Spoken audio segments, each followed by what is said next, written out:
আসসালামু আলাইকুম। আমার পেছনে দেখতে পাচ্ছেন জাতীয় ফল কাঁঠাল। কাঁঠাল একটি গ্রীষ্মকালীন ফল।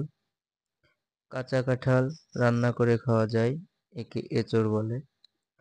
পাকা কাঁঠালের বিচি ভর্তা করে বা রান্না করেও খাওয়া যায়। আবার বাদামের মতো ভাজি করেও খেতে পারেন। গোঁফে তেল দিয়ে অপেক্ষার প্রহর শেষ। গ্রীষ্মের ফল কাঁঠাল পাকতে শুরু করেছে। সুমিষ্ট এই ফলটি পুষ্টিগুণে ঠাসা।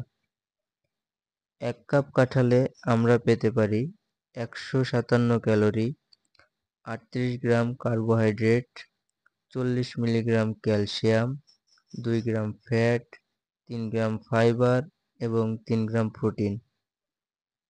এছাড়া antioxidant, vitamin A, vitamin C, magnesium, potassium, copper ও ম্যাঙ্গানিজের উৎস কাঁঠাল।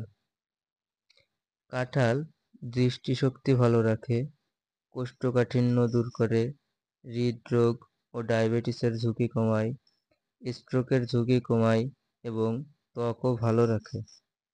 তাই শরীরের যত্ন নিতে কাঁঠাল খান।